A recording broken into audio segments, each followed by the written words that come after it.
Hello, आदाब, नमस्कार। मैं हूँ श्रुति भूटानी। आज हम पढ़ेंगे verb. So verb is basically the English term used for क्रिया। क्रिया किसे कहते हैं?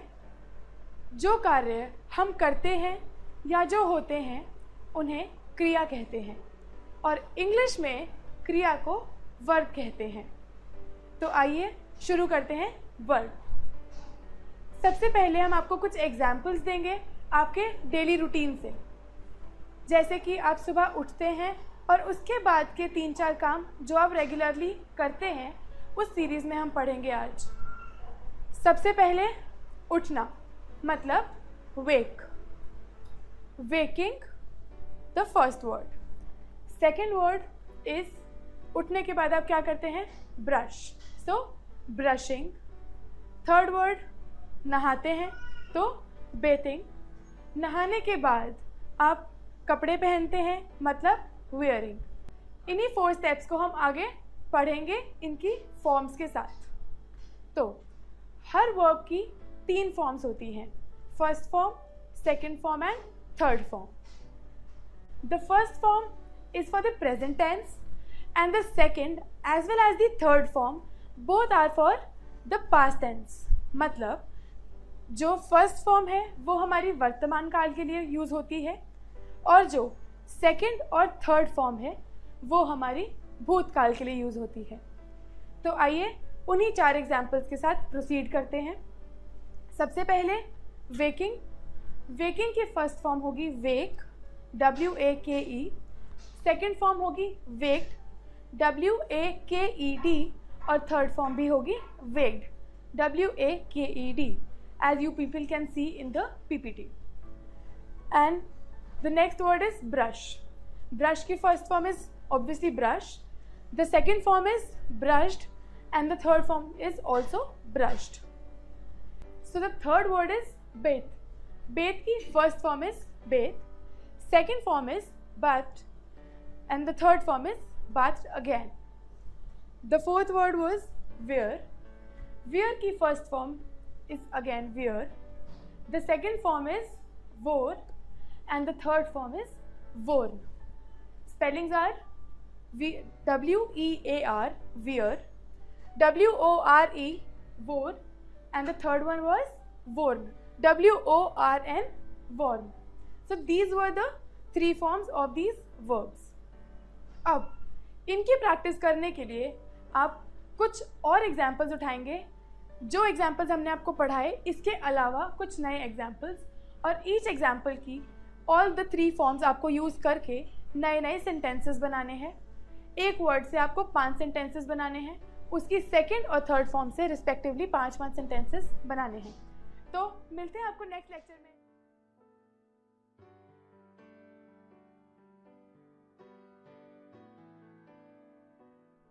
तो गाइज, आई होप कि आप सब वर्ब के साथ क्लियर हो। अब हम प्रोसीड करेंगे सब्जेक्ट पे। तो सब्जेक्ट क्या होता है? अब अगर मैं बात करूं कि मैं एक लड़की हूं, तो मतलब यहाँ मेरे बारे में बात हो रही है, और जब जिसके बारे में बात हो उसे सब्जेक्ट बोलते हैं। फॉर एग्जाम्पल, यह एक वीडियो है, so this is a video. इसके बारे में बात हो रही है, तो मतलब दिस इज़ द सब्जेक्ट।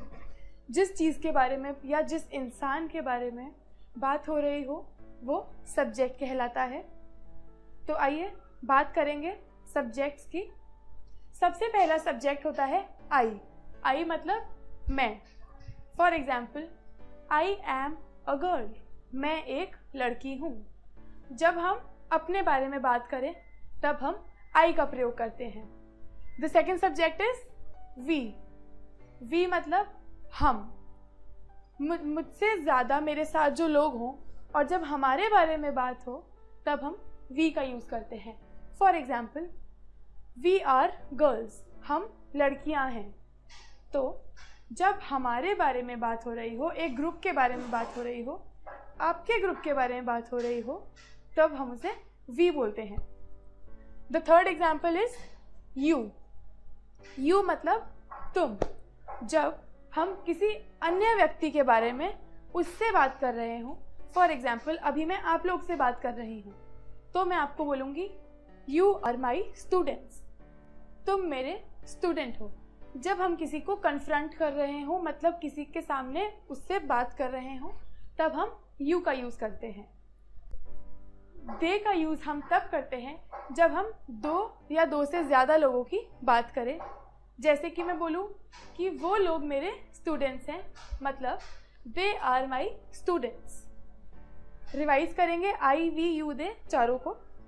आई तब यूज़ होता है जब हम अपने बारे में बात करें, सिंगुलर अपने बारे में। वी तब यूज़ होता है जब हम अपने ग्रुप के बारे में बात करें।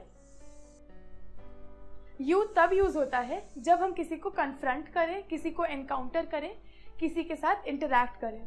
For example you are a girl, तुम एक लड़की हो। फिर आता है दे। दे तब यूज़ होता है जब हम दो या दो से ज़्यादा लोगों की बात करें। For example they are man, वे आदमी हैं। Let's proceed to the next word is ही।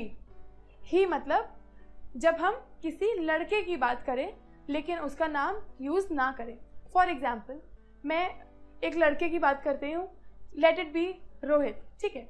तो अब मैं रोहित की बात कर रही हूँ लेकिन मैं रोहित का नाम लेने के बजाय ही का यूज़ करूँगी, मतलब वह लड़का। उसका नाम लेने के बजाय मैं ही का यूज़ करूँगी। ही का यूज़ हम तब करते हैं जब हम किसी लड़के के बारे में बात कर रहे हों जो हमसे दूर हो। For example he is a boy, मतलब वह एक लड़का है। The next example is she. She हम लड़की के लिए यूज़ करते हैं। For example she is a beautiful girl, वह एक सुंदर लड़की है। ही और शी दोनों का ही मतलब वह होता है, लेकिन ही हम मेल्स के लिए यूज़ करते हैं और शी हम फीमेल्स के लिए यूज़ करते हैं। So the next example is it. It का मतलब भी वह होता है, लेकिन इट तब यूज़ होता है जब हम किसी ऐसी वस्तु की बात कर रहे हों जिसके जेंडर से हम अवेयर नहीं हैं, जिसका जेंडर हमें मालूम नहीं है। For example a dog. Dog का gender we cannot recognise by their faces.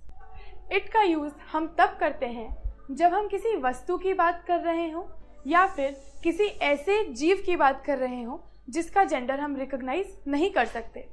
For example an animal. किसी भी एनिमल का हम फेस देखकर उसका जेंडर रिकग्नाइज नहीं कर सकते, इसीलिए एनिमल्स के लिए यूज़ होता है it. For example it is an elephant, यह एक हाथी है। एंड किसी थिंग की बात कर रहे हो, किसी वस्तु की बात कर रहे हो, तब हम यूज़ करते हैं इट इज़ माई टेलीविजन, यह मेरा टीवी है। Let's revise from the beginning. I, we, you, they, he, she and it. I जब अपने बारे में बात कर रहे हो, वी जब हम अपने बारे में बात कर रहे हो, मतलब एक ग्रुप की, अपने ग्रुप की बात कर रहे हो। नेक्स्ट इज यू, मतलब जब हम सामने वाले इंसान से बात कर रहे हो।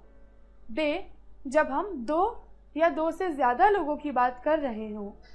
ही जब हम किसी मेल ह्यूमन बीइंग की बात कर रहे हो। एंड शी जब हम किसी फीमेल ह्यूमन बीइंग की बात कर रहे हो। और इट जब हम किसी थिंग की, मतलब वस्तु की या फिर किसी एनिमल की बात कर रहे हो। तो आइए आगे चलते हैं। The next word is this. This मतलब यह, जब हम किसी वस्तु की बात कर रहे हो जो कि हमारे पास रखी है। फॉर एग्जाम्पल मेरे हाथ में फॉर एग्जाम्पल एक फ़ोन है, तो दिस इज़ अ फ़ोन। लेकिन अगर यही फ़ोन मुझसे दूर रखा हो तब मैं बोलूँगी दैट इज़ अ फ़ोन। यह और वह, जब कोई चीज़ पास हो तो यह, और जब वो दूर हो तब हम हिंदी में वह बोलते हैं। लेकिन इसी वर्ड को हम इंग्लिश में बोलते हैं दिस, और वह को हम इंग्लिश में बोलते हैं that. This is a TV, that is a TV. And the next words are these and those. These is basically the plural form of this. Those is basically the plural form of that. These तब use होगा जब दो या दो से ज़्यादा वस्तुएं हमारे पास रखी हों, और दोज तब यूज़ होगा जब दो या दो से ज़्यादा वस्तुएं हमसे दूर रखी हों। For example, these are my books, यह मेरी किताबें हैं।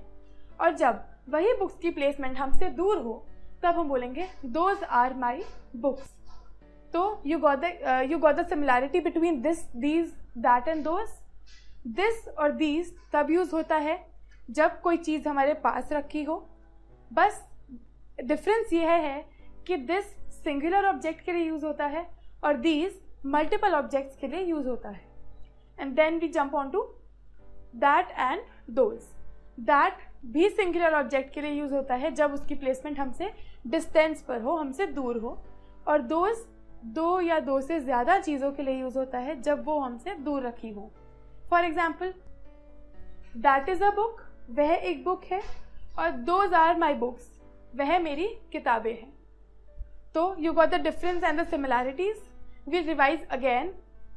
आई, we, you, they, he, she, it, this, that, these and those. I जब मेरे बारे में बात हो रही हो, वी जब हमारे बारे में बात हो रही हो, यू जब तुम्हारे बारे में बात हो रही हो, दे जब किसी अन्य लोगों की बात हो रही हो, ही जब किसी मेल ह्यूमन बीइंग की बात हो रही हो, शी जब किसी फीमेल ह्यूमन बीइंग के बारे में बात हो रही हो, इट जब किसी थिंग या फिर किसी एनिमल के बारे में बात हो रही हो, दिस उस चीज़ के लिए जो हमारे पास रखी है, दैट उस चीज़ के लिए जो हमसे दूर रखी है, दीज वो चीज़ें जो हमारे पास रखी हैं, और दोज वो चीज़ें जो हमसे दूर रखी हैं। So I hope that you all are clear with the applications and the meanings of these subjects. अब इनकी प्रैक्टिस करने के लिए आपको आई, वी, यू सिमिलरली हर सब्जेक्ट के साथ 5-5 सेंटेंसेस का फॉर्मेशन करना है and try using all the 3 forms of the verbs, ताकि आपका सब्जेक्ट और वर्ब की प्रैक्टिस बहुत अच्छे से हो। तो मिलते हैं आपसे अगले लेक्चर में। Till then keep practicing. Bye bye.